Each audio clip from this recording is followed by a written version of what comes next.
Hi guys, இந்த video எதுக்குன்னு சொன்னால், நீங்கள் ரீசெண்டாக இப்போ வந்து கேள்விப்பட்டிருப்பீங்க. ஒரு போலீஸ்காரரே வந்து அவங்க மனைவியை நான் அடித்து போட்டுட்டேன், அப்படியே கழுத்தை நெம்பி விட்டுட்டேன், நல்லாவும் அடித்து போட்ட மாதிரி அடித்து போட்டேன், அவளை அடித்ததுனால என் உடம்புலாம் வலிக்குது, அந்தளவுக்கு நான் அடித்து போட்டு வந்துட்டேன் அப்படின்னு தங்கச்சிட்டையும் அம்மாட்டையும் ரொம்ப பெருமையாக பேசிக்கிட்டு இருந்தார். எனக்கு வந்து இந்த கேஸில் என்ன டவுட்னா, எத்தனையோ பெண்கள் வரதட்சணை கொடுமைன்னு சொல்லிட்டு போலீஸ் ஸ்டேஷனில் போய் நிற்கிறாங்க. என் மாமியார் என் மாமனார் கொடுமைப்படுத்துகிறாங்க நீங்கள் அப்படின்னு போய் இவர்கிட்ட போய் நியாயம் கேட்டு எத்தனை பொண்ணுங்க நின்றுருப்பாங்க. அவங்களுக்குலாம் இவர் என்ன மாதிரி நியாயம் வழங்கியிருப்பார் நீங்கள் நினச்சி பாருங்கள். இவரே வரதட்சணை கொடுமை பண்ணும்போது இவரை நாடி வர்ற அந்த பெண்களுக்கு இவர் எந்த மாதிரி தீர்ப்பு கொடுத்துருப்பாரு?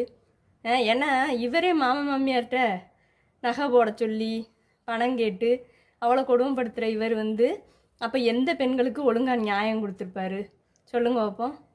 இதுதாங்க எனக்கு டவுட்டேவும். ஆனாலும் இவ்வளோ படித்து ஒரு மெச்சூராக இருக்கிற இந்த காலத்துலேயும் அவர் ஒரு போலீஸாக இருக்கார், அந்த அம்மா டீச்சராக இருக்காங்க. அவங்களும் சம்பாரித்து வீட்டுக்கு தான் போட்டிருப்பாங்க. இந்த காலத்துலேயும் வரதட்சணை கொடுமை ஒரு போலீஸே கஷ்டப்படுத்துறது வந்து இதுதாங்க. என்னாலலாம் ஜீரணிக்கவே முடியல இந்த கேஸை நினச்சா.